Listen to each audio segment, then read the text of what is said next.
From the Opupco Studios in Oklahoma City, you are watching The Press Row. I'm Jenny Carlson here with Barry Trammell. Time for our weekly 5 and 5 segment. Barry, we got 5 topics. We got a bell. Let's get right to it. First off, OU football. Barry, what's the biggest concern for these guys versus Texas Tech? Well, the biggest concern for OU football is what we thought was the least concern going into the season, and that's Landry Jones, a fifth-year senior quarterback, Heisman Trophy contender. You'd think you could count on, but he played so horribly against Kansas State that you go to Lubbock and you just don't know. If Landry plays well, I think OU probably wins, but you just don't know. Yeah, turnovers to me are the thing that you really have to watch out for. You know, what are these guys going to turn over the ball? Are they going to take care of it? I think they need to get the running game going too. And, you know, we haven't really seen a consistent flow with their run game, Barry. To me, that's a real issue as well. Obviously, the defensive performance late against K-State was not good, but to me, it starts with the offense. Getting the offense clicking, to me, that's the biggest concern going to Tech. All right, Barry, what about this question? Go to the hardwood and the Thunder. Will James Harden re-sign? Let's get right to the brass tacks. Is James Harden going to be re-signed with the Thunder? Well, I'm going to guess no, because I think if Harden was going to re-sign, he would have by now. Now, it's possible that both sides are just, pushing the October 31 deadline as far as they can to get what they can get.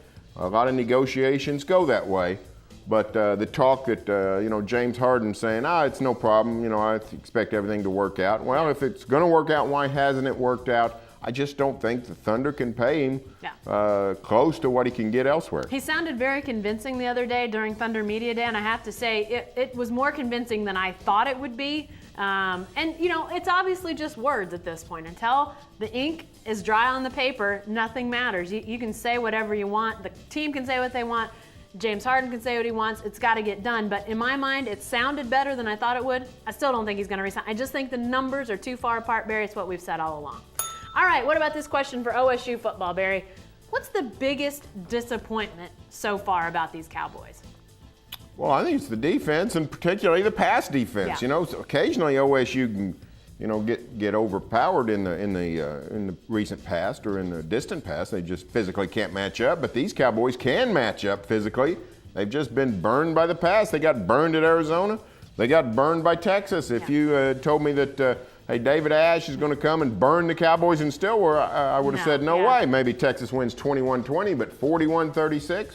Now, some other things, the kickoff return for a touchdown killed the Cowboys, and of course the call at the end of the game gave the Cowboys a bad break. But this team has got to play better pass defense. Broad Brown, Justin Gilbert, those guys have got to play better. Got to be better. And I know it starts with you got to get some rush. You've got to make the quarterback uncomfortable. But those guys are supposed to be shut down corners. That's what we've heard all along, and we've not seen evidence of that, Barry. And I think another thing, they got to get turnovers. And I know this is going to rub folks the wrong way probably that are Cowboy fans, because they did get a turnover that should have won that game against Texas. But they've got to get more turnovers. This defense has shown they're gonna let teams move up and down the field like they did a year ago. But they got turnovers. They're gonna have to get turnovers again, and they got to start getting them quick. Hey, our fun question of the week, Barry. You're headed on the road this week to go to Texas Tech. So tell me, what's your favorite Big 12 destination?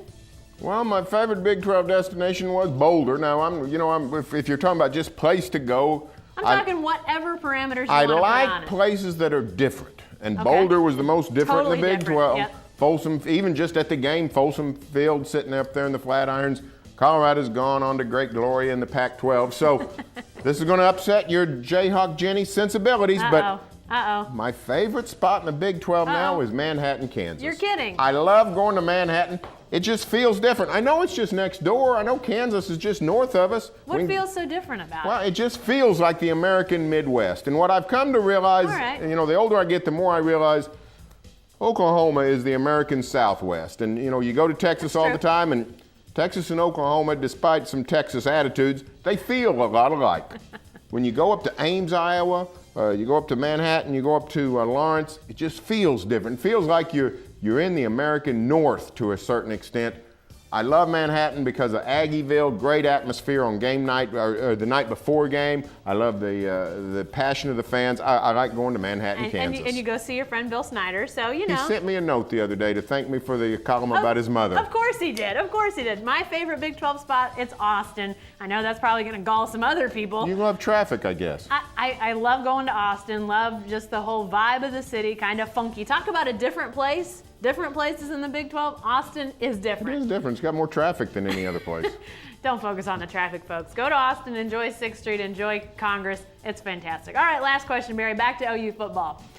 What is going to be Landry Jones' legacy? I know his career's not over, but let's talk legacy for this guy. What's it going to be when it comes to his days at OU? Well, he's definitely going to be sort of star-crossed. It's going to be bittersweet. He's going to be remembered as a guy that didn't get it done a lot. He's also going to be remembered as a record holder.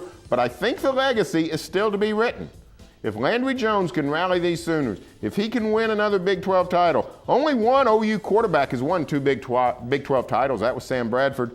If he beats Texas next week, I mean, how many OU quarterbacks have beaten Texas 3 times? I think it's just off the top of my head, I can only remember 2, Jimmy Harris, Steve Davis. So it doesn't happen very often that Landry Jones can do that quarterbacks can do some of the things Landry Jones still has in front of him. Right. But he needs to finish strong. He really does, and especially after that game against K-State, lots of questions now bubbling back up. Things that he didn't do well as a freshman, he didn't do well as a sophomore, that you would think by that 5th-year senior he would have taken care of, are still issues that keep cropping up. And to me, Barry, that's where you talk about the star-crossed nature of things. If he could lead this team to a Big 12 championship and a BCS bowl, I don't think a national championship is going to happen. I don't see it for this team, but get to a BCS bowl, and I think it makes things a whole lot better when you talk legacy.